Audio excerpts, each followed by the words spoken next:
ఈ 2024లో వచ్చిన మూవీస్లో హైయెస్ట్ గ్రాస్ కలెక్షన్స్ని వసూలు చేసి టాప్ పొజిషన్లో ఉన్న ఒక 10 మూవీస్ ఏంటో చూద్దాం. అండ్ ఇక్కడ గ్రాస్ కలెక్షన్స్ అంటే ఏంటో కాదు, ఆ మూవీకి థియేటర్స్ దగ్గర సేల్ అయిన టోటల్ టికెట్స్కి వచ్చిన అమౌంట్ని గ్రాస్ అంటారు. సో ఇంకేమాత్రం లేట్ చేయకుండా వీడియో స్టార్ట్ చేసేద్దాం. నెంబర్ 10 నా సామి రంగా. ఒక పీరియాడిక్ యాక్షన్ డ్రామాగా జనవరి 14న వరల్డ్ వైడ్గా రిలీజ్ అయింది మూవీ. నాగార్జున గారితో పాటు అల్లరి నరేష్, రాజ్ తరుణ్ని కూడా చూపించారు డైరెక్టర్ విజయ్ బిన్ని. 2019లో వచ్చిన ఒక మలయాళం మూవీకి రీమేక్గా తీశారు. సూపర్ అని చెప్పలేం, అలాని ఫ్లాప్ అని చెప్పలేం, యావరేజ్ స్టోరీ అంతే. సంక్రాంతికి మూవీతో పాటు సూపర్ బ్లాక్ బస్టర్ అయిన Hanuman and super star Mahesh గారి గుంటూరు కారం రావడంతో నాగార్జున గారి మూవీని కొంచెం పక్కకు పెట్టారు ఆడియన్స్. 30 కోట్ల బడ్జెట్తో వచ్చిన నా సామి రంగా టోటల్ గ్రాస్లో 37.4 కోట్ల రూపాయలని వసూలు చేసి హిట్ టాక్ని సొంతం చేసుకుంది. నెంబర్ 9 కా. సుజిత్ అండ్ సందీప్ గారి డైరెక్షన్లో అక్టోబర్ 31న భారీ అంచనాల మధ్య రిలీజ్ అయింది. ఈ మూవీ రిలీజ్ ముందు కిరణ్ అబ్బవరం గారు ఇచ్చిన ఎమోషనల్ స్పీచ్ అండ్ డేరింగ్గా ఫ్లాప్ అయితే ఇండస్ట్రీ వదిలేసి వెళ్ళిపోతాను అని చెప్పడంతో ఆడియన్స్కి కొంచెం నమ్మకం వచ్చింది. మూవీ అయితే పర్లేదు, 1-2 ట్విస్ట్లతో అలా అలా వెళ్ళింది. చెప్పినట్టుగా మరీ ఇండస్ట్రీ వదిలేసి వెళ్ళిపోవాలి అన్నట్టుగా అయితే లేదు. పైగా కిరణ్ అబ్బవరం గారి యాక్టింగ్ చూశాక కేవలం ఈయన యాక్టింగ్ మీద ఈయనకున్న నమ్మకంతోనే ఆ రోజు అలా మాట్లాడారు అనిపించింది. ఫస్ట్ హాఫ్లో ఉండే ఫైట్ అండ్ సెకండ్ హాఫ్ని హైప్ చేయడానికి ఇంటర్వెల్ ముందుండే ట్విస్ట్ బాగుంటాయి. ముఖ్యంగా లాస్ట్ 30 మినిట్స్లో ఉండే ట్విస్ట్ వల్లే ఈ మూవీ ఇంకా ఇలా నిలబడింది. 20 కోట్ల బడ్జెట్తో వచ్చిన కా టోటల్ గ్రాస్లో 38.6 కోట్ల రూపాయలని వసూలు చేసి సూపర్ హిట్ టాక్ని సొంతం చేసుకుంది. నెంబర్ 8 సరిపోదా శనివారం. డైరెక్టర్ విజయ్ గారి డైరెక్షన్లో ఆగస్టు 29న భారీగా రిలీజ్ అయింది మూవీ. అప్పుడు 2022 జూన్ 10లో వచ్చిన అంటే సుందరానికి మూవీతో యావరేజ్ని అందించాననే గిల్టీ ఫీలింగ్తో ఇప్పుడు ఈ సరిపోదా శనివారం మూవీతో ఎలాగైనా హిట్ని అందించాలి అని కసితో తీశారు. ఒక కొత్త కాన్సెప్ట్తో ఎన్నడూ చూడని మూవీగా చూపించారు డైరెక్టర్ విజయ్. అలాగే నాని గారు దసరా, హాయ్ నాన్న సినిమాలతో వరుస హిట్స్ కొట్టారు కాబట్టి నెక్స్ట్ వచ్చే ఈ సరిపోదా శనివారంతో కూడా ఎలాగైనా హిట్ని అందుకుని మంచి హ్యాట్రిక్ కొట్టాలని ది బెస్ట్ ఇచ్చారు నాని. 55 కోట్ల బడ్జెట్తో వచ్చిన ఈ మూవీ టోటల్ గ్రాస్లో 100 కోట్ల రూపాయలని వసూలు చేసి సూపర్ హిట్ టాక్ని సొంతం చేసుకుంది. Number 7 lucky Bhaskar. Already last వీడియోలో చెప్పా, ఈ మూవీ గురించి మాటల్లో చెప్పలేం, ఒక్కసారి చూస్తేనే కానీ మీకు అర్థమవుదని. అక్టోబర్ 31న డైరెక్టర్ వెంకీ గారి డైరెక్షన్లో క్రైమ్ స్టోరీ ఫిలింగా రిలీజ్ అయింది. ఫైనాన్షియల్ స్కామ్స్ని తన ఇంటెలిజెంట్ మైండ్తో భాస్కర్ ఎలా మేనేజ్ చేస్తాడు అన్నట్టుగా చూపించేదే ఈ స్టోరీ. రీసెంట్ టైమ్స్లో వచ్చిన మూవీస్లో ది బెస్ట్ మూవీ అని నేను దీన్నే చెప్తా. ఈ మూవీలో ఒక్కో యాక్టర్కి ఇచ్చిన ఒక్కో క్యారెక్టర్కి బెస్ట్ పర్ఫార్మెన్స్ ఇచ్చారు కూడా. ముఖ్యంగా దుల్కర్ సల్మాన్ గారు అయితే ఎరగదీశారు. అప్పుడు వచ్చిన సీతారామంతో ఎంత మంచి హిట్ కొట్టారో మొన్న వచ్చిన లక్కీ భాస్కర్తో దానికి సరితూగే హిట్ని కొట్టారు. 40 కోట్ల బడ్జెట్తో వచ్చిన లక్కీ భాస్కర్ టోటల్ గ్రాస్లో 110 కోట్లని వసూలు చేసి మంచి బ్లాక్ బస్టర్ని సొంతం చేసుకుంది. నెంబర్ 6 టిల్లు స్క్వేర్. మార్చి 29న డైరెక్టర్ మాలిక్ రామ్ గారి డైరెక్షన్లో వచ్చింది మూవీ. డైరెక్షన్ చేసింది మాలిక్ రామ్ గారు అయినప్పటికీ ఈ మూవీ స్టోరీ రాసుకుంది మాత్రం సిద్ధు జొన్నలగడ్డ. 2022లో వచ్చిన డీజే టిల్లు ఎంత సెన్సేషన్ క్రియేట్ చేసిందో దానికి డబుల్ క్రియేట్ చేసింది టిల్లు స్క్వేర్. పైగా అనుపమ గారు యాడ్ అవడంతో ఇంకొంచెం ఇంట్రెస్టింగ్గా మారింది. పార్ట్ 1లో ఎటువంటి బాడీ లాంగ్వేజ్తో ఎలా అయితే ఎంటర్టైన్ చేశారో ఈ పార్ట్ 2లో కూడా సేమ్ బాడీ లాంగ్వేజ్ని డెలివర్ చేశారు సిద్ధు. 40 కోట్ల బడ్జెట్తో వచ్చిన టిల్లు స్క్వేర్ టోటల్ గ్రాస్లో 128 కోట్ల రూపాయలని వసూలు చేసి మంచి బ్లాక్ బస్టర్ని సొంతం చేసుకుంది. నెంబర్ 5 గుంటూరు కారం.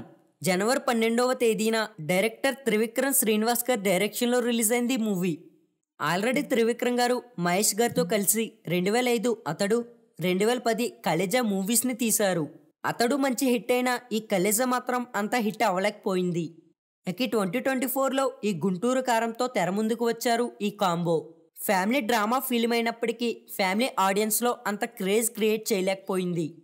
130 కోట్ల బడ్జెట్తో వచ్చిన ఈ గుంటూరు కారం టోటల్ గ్రాస్లో 184 కోట్ల రూపాయలని వసూలు చేసి యావరేజ్ స్టాక్తో రన్ అయింది.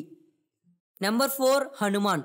ఈ సంక్రాంతికి వరల్డ్ వైడ్గా ఆడియన్స్ని మంచి ఎంటర్టైన్ చేసింది మూవీ. జనవరి 12వ తేదీన డైరెక్టర్ ప్రశాంత్ వర్మ గారి డైరెక్షన్లో వచ్చింది. పెద్ద హడావుడి ఏం లేకుండా చిన్నపాటి ప్రమోషన్స్ తో వచ్చి పెద్ద సంచలనం క్రియేట్ చేసింది హనుమాన్. పైగా సంక్రాంతికి విన్నర్ గా ఫస్ట్ పొజిషన్ లో కూడా ఉంది. తేజ సజ్జతో కలిసి జాంబీ రెడ్డి, అద్భుతం అండ్ ఈ హనుమాన్ తో వరుసగా 3 ఫిలిం చేశారు డైరెక్టర్ ప్రశాంత్ వర్మ. అద్భుతం మూవీ డైరెక్టర్ మాలిక్ రామ్ గారు కదా అని మీరు అడగచ్చు, అడుగుతారు కూడా. డైరెక్ట్ చేసింది మాలిక్ రామ్ గారు అయినా ఈ స్టోరీ రాసింది మాత్రం ప్రశాంత్ వర్మ. ఇంక ఈ విషయం పక్కకు పెడితే 40 కోట్ల బడ్జెట్ వచ్చిన ఈ హనుమాన్ టోటల్ గ్రాస్ లో 296 కోట్ల రూపాయలని వసూలు చేసి మంచి బ్లాక్ బస్టర్ ని గెలుచుకుంది. Number 3 Devara part 1. కొరటాల శివ గారి డైరెక్షన్ లో 178 మినిట్స్ రన్ టైమ్ తో రిలీజ్ అయింది దేవరా పార్ట్ 1. నిజానికి ఈ మూవీకి సీక్వెల్ లేకుండా కేవలం ఒక్క పార్ట్లోనే స్టోరీ మొత్తం కంప్లీట్ చెయ్యాలి అనుకున్నారు. బట్ కట్ చేస్తే స్టోరీ 4 అవర్స్ పైన ఉండడంతో part 1 and part 2 law divide చేశారు. ఇక సెప్టెంబర్ 27వ తేదీన వరల్డ్ వైడ్ గా రిలీజ్ అయింది పార్ట్ 1. మరీ అంత హిట్ అని చెప్పలేం కానీ పర్లేదు, బానే ఉంది. ఫస్ట్ లుక్ అండ్ ట్రైలర్ తో ఎక్కువ హైప్స్ ని క్రియేట్ చేయడంతో ఫుల్ ఎక్స్పెక్టేషన్స్ పెరిగాయి. బట్ మూవీ రిలీజ్ అయ్యాక ఈ ఎక్స్పెక్టేషన్స్ ని మ్యాచ్ చేయలేకపోయింది. కొన్ని చోట్ల అయితే రొటీన్ స్టోరీలు అనిపించింది. బట్ మిగతా స్టోరీ మాత్రం హైలోనే నడిచింది. నాకు తెలిసి మెయిన్ స్టోరీ మొత్తం రాబోయే పార్ట్ 2లోనే చూస్తారేమో. ఇక బడ్జెట్ అండ్ కలెక్షన్ చూసుకున్నట్టయితే 250 కోట్ల బడ్జెట్ వచ్చిన దేవరా పార్ట్ 1 టోటల్ గ్రాస్ లో 443 కోట్ల రూపాయలని వసూలు చేసి సూపర్ హిట్ టాక్ ని గెలుచుకుంది. నెంబర్ 2 కల్కి 2898 AD. జూన్ 27వ తేదీన డైరెక్టర్ నాగేశ్వన్ గారి డైరెక్షన్లో రిలీజ్ అయింది కల్కి. కొత్త కాన్సెప్ట్తో ఎన్నడూ చూడని మూవీగా ప్రభాస్ గారితో పాటు బాలీవుడ్ యాక్టర్స్ని కూడా చూపించారు డైరెక్టర్ నాగేశ్వన్. ఇది ఇంకా ఆరంభం మాత్రమే. ఫ్యూచర్లో రాబోతున్న పార్ట్ 2తో టోటల్ రికార్డ్స్ని తిరగరాస్తారని తెలుస్తుంది. ఈ పార్ట్ 1లోనే దొరికిన యాక్టర్స్ని అండ్ డైరెక్టర్స్ని వాడేసుకున్నారు. మళ్ళీ పార్ట్ 2లో మరికొంతమంది సెలబ్రిటీస్ని చూపించబోతున్నారంట. 550 కోట్ల బడ్జెట్ వచ్చిన కల్కి పార్ట్ 1 టోటల్ గ్రాస్ లో 1052 కోట్ల రూపాయలని వసూలు చేసి బ్లాక్ బస్టర్ ని సొంతం చేసుకుంది. Number 1 Pushpa part 2. అసలు ఈ మూవీతో ఎన్నడూ లేనట్టుగా ఒక సంచలనం క్రియేట్ చేశారు అల్లు అర్జున్. కానీ ఇంత మంచి సక్సెస్ కొట్టిన తరువాత కూడా ఆయనకి సుఖం లేకుండా పోయింది. రిలీజ్ నాటి జరిగింది అందరికీ తెలిసిందే. ఇక ఇదే అడ్వాంటేజ్ గా తీసుకుని ఆయన్ని పాలిటిక్స్ లోకి లాగేశారు. ఎంత చీప్ పాలిటిక్స్ వాడుతున్నారంటే వాళ్ళకి వీళ్ళకి మధ్యలో అల్లు అర్జున్ గారిని పెట్టి పెద్ద కాంట్రవర్సీ క్రియేట్ చేశారు.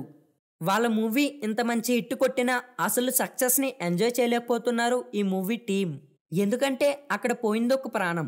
వీళ్ళు కొట్టిన సక్సెస్తో ఆ ప్రాణం వెనక్కి తీసుకురాలేరు అని వీళ్ళకి తెలుసు కాబట్టి. ఇంత పెద్ద గొడవలో కూడా చనిపోయిన ప్రాణం గురించి బాధపడుతూ చావుకి బతుకి మధ్యలో కొట్టీసలాడుతున్న ఈ బాబుని కాపాడడానికి ఎన్నో ప్రయత్నాలు చేస్తున్నారంట అల్లు అర్జున్. అంత క్రౌడ్లో రోడ్ షో చేయడం ఎంత తప్పో అలాంటి థియేటర్స్కి ఫ్యామిలీని ప్రీమియం షోకి తీసుకెళ్లడం అంతే తప్పు. పైగా చిన్న చిన్న పిల్లల్ని తీసుకెళ్లడం ఇంకా తప్పు. సో ఈ కేసు క్లోజ్ అయ్యేంత వరకు ఈ చీప్ పాలిటిక్స్ ఇలానే ఉంటాయి. ఇక ఈ టాపిక్ పక్కకు పెట్టి ఈ మూవీ విషయానికి వస్తే ఒక రికార్డు మీద ఒక రికార్డుని బ్రేక్ చేస్తూనే ఉంది. హిందీ నుంచి మన తెలుగు ఏ మూవీకి రాని రెస్పాన్స్ ఈ పుష్ప పార్ట్ 2కు వచ్చింది. ఇంత నెగిటివిటీలో కూడా ఈ కలెక్షన్స్ మార్క్ని చేరుకోవాలి అంటే అది కేవలం మన బాయ్ వల్లే అవుతుంది. బాహుబలి 2ని సింహాసనం మీద టాప్ పొజిషన్లో కూర్చోపెట్టారు రాజమౌళి. ఇక ఈ పుష్ప 2తో ఆ స్థానాన్ని చేరుకున్నారు సుకుమార్. 500 కోట్ల బడ్జెట్ వచ్చిన పుష్ప పార్ట్ 2 టోటల్ గ్రాస్లో ఇప్పటి వరకు 1760 కోట్ల రూపాయలని వసూలు చేసి బ్లాక్ బస్టర్గా రన్ అవుతుంది. ఇది కేవలం ఈ వీడియో చేస్తున్నప్పటికి వచ్చిన కలెక్షన్స్ మాత్రమే. ఈ వీడియో మీకు చేరేటప్పటికి అండ్ మీరు చూసినప్పటికీ ఇంకా కలెక్షన్స్ పెరగచ్చు. అలాగే ఎంత పెరిగాయో కింద ఒక కామెంట్ చేయండి. సో చూసారు కదా 2024లో హైయెస్ట్ గ్రాసింగ్ ఫిలిమ్స్ ఏంటని. మరి ఈ మూవీస్లో మీ ఫేవరెట్ మూవీ ఏంటో కామెంట్ చేయండి. అండ్ అలాగే నెక్స్ట్ వీడియోలో 2024 డిసెంబర్ మంత్లో రిలీజ్ అయిన hit and flop budget and collections ఏంటో తెలుసుకుందాం. ఇక వీడియోని ఎవరైనా చూడాలి అనుకుంటే ఛానల్ని వెంటనే సబ్స్క్రైబ్ చేసుకుని పక్కనున్న బెల్ నోటిఫికేషన్ ఆన్లో పెట్టుకుని రెడీగా ఉండండి. సో ఈ వీడియోని ఎక్కడి వరకు చూసారు అంటే దయచేసి ఒక లైక్ చేయండి. Thank you for watching.